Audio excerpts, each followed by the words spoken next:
Pasar keuangan Indonesia merespon positif kebijakan Trump yang menunda tarif yang lebih tinggi selama 90 hari. Untuk sebagian besar negara, sebuah pembalikan mengejutkan dalam perang dagangnya yang telah mengguncang pasar secara drastis.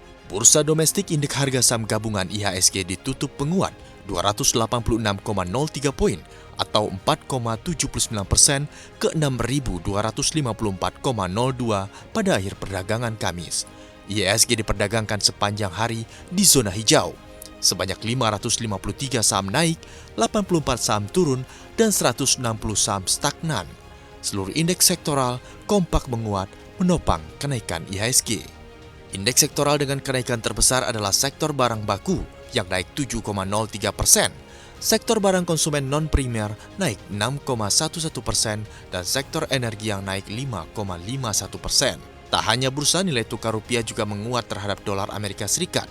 Nilai tukar rupiah terhadap dolar Amerika Serikat pada Kamis ditutup pada posisi Rp16.795 per dolar Amerika Serikat atau menguat 0,39%. Posisi ini berbanding terbalik dengan penutupan perdagangan pada Rabu yang ditutup pada level Rp16.860 per dolar Amerika Serikat. Dalam pernyataan terbarunya, Trump menyebut tarif terhadap negara-negara tertentu akan ditangguhkan selama 3 bulan ke depan, memberi waktu bagi para pejabat Amerika Serikat untuk melakukan negosiasi dengan mitra dagang yang mengajukan permohonan pengurangan tarif.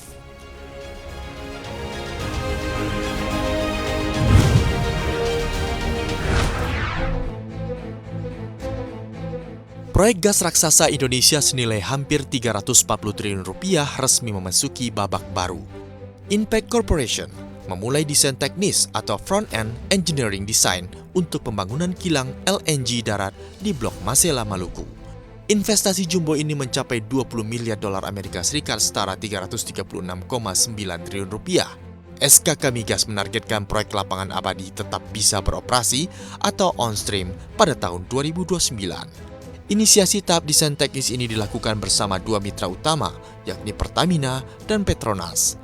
SKK Migas menegaskan proses ini akan dilakukan dengan urgensi tinggi, serta menjunjung kolaborasi dan profesionalisme seluruh pihak.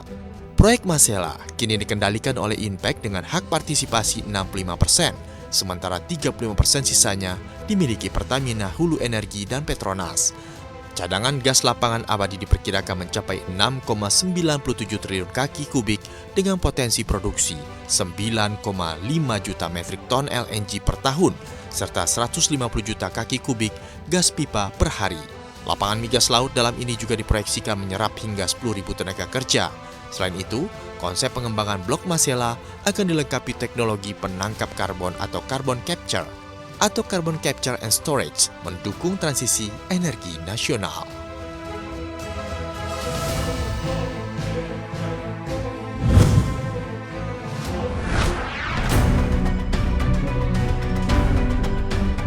Pemerintah diketahui menyiapkan frekuensi 1,4 GHz untuk layanan internet murah kecepatan 100 MB per second dengan harga Rp100.000. Kabar terbaru, lelang frekuensi masih menunggu penetapan peraturan Menteri soal penggunaan spektrum dan juga rancangan keputusan Menteri RKM standarisasi dari Menteri Komunikasi dan Digital Komdigi Mutia Hafid. Setelah ditetapkan, kemudian akan disiapkan RKM mengenai harga dasar dan RKM dokumen seleksi. Setelah semuanya selesai, baru akan dilakukan lelang frekuensi. Sebagai informasi, Komdigi menyiapkan 80 MHz untuk 1,4 GHz. Yang digunakan Broadband Wireless Access atau BWA. Ini adalah akses komunikasi data pada spektrum radio dan masuk dalam jaringan tetap lokal packet widget. Penggunaan frekuensi 1, GHz ini diharapkan bisa menyediakan akses internet murah dan cepat untuk masyarakat Indonesia. Internet cepat 100 Mbps dengan harga terjangkau berkisar Rp100 hingga Rp150.000. Memang jadi cita-cita pemerintah sejak beberapa waktu lalu. Frekuensi itu akan diperuntukkan untuk penyelenggara fixed broadband seperti modem atau router yang memiliki nomor ponsel seperti layanan seluler.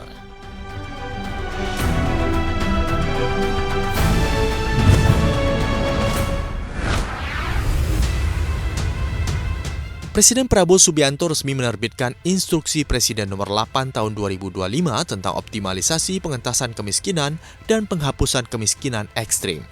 Impres yang ditekan pada 27 Maret lalu ini memuat perintah kepada 47 kementerian dan lembaga untuk menjalankan strategi lintas sektor demi menekan angka kemiskinan, dengan menekan ketepatan sasaran dan integrasi antar program. 3 strategi utama ditetapkan sebagai fokus utama. Pertama, mengurangi beban pengeluaran masyarakat. Kedua, meningkatkan pendapatan. Dan ketiga, menurunkan jumlah kantong-kantong kemiskinan. Seluruh program diwajibkan menggunakan data tunggal sosial dan ekonomi nasional sebagai dasar penentuan sasaran. Di sektor ekonomi, Kemenko Perekonomian ditugaskan untuk memberdayakan masyarakat dan mendorong produktivitas. Di sisi lain, Kemenko PMK diminta meningkatkan akses pendidikan dan kesehatan. Sedangkan Kemenko Infrastruktur ditugaskan memperluas akses infrastruktur dasar dan membangun wilayah untuk memberantas kantong kemiskinan. Instruksi juga diberikan kepada Kemenko Pangan untuk memastikan ketersediaan pangan agar menekan beban pengeluaran rakyat. Kemenko Pemberdayaan Masyarakat pun memegang peran strategis, mulai dari koordinasi antar program hingga pemanfaatan data tunggal. Sang kepala negara juga menekankan perlunya partisipasi publik dan optimalisasi program seperti sekolah rakyat sebagai bagian dari solusi jangka panjang.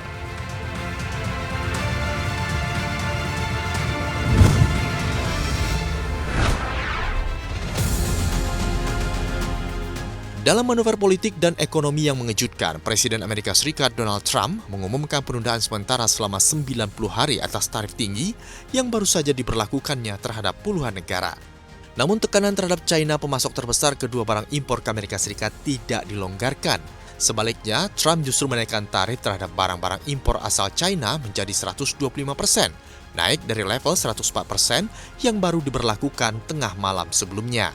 Dalam pernyataan terbarunya, Trump menyebut tarif terhadap negara-negara tertentu akan ditangguhkan selama 3 bulan ke depan agar memberi waktu bagi para pejabat Amerika Serikat untuk melakukan negosiasi dengan mitra dagang yang mengajukan permohonan pengurangan tarif. Keputusan mendadak pada Rabu 9 April waktu setempat ini langsung mendorong indeks saham utama Amerika Serikat melonjak tajam dan membawa angin segar ke pasar keuangan global yang sempat dilanda kekacauan.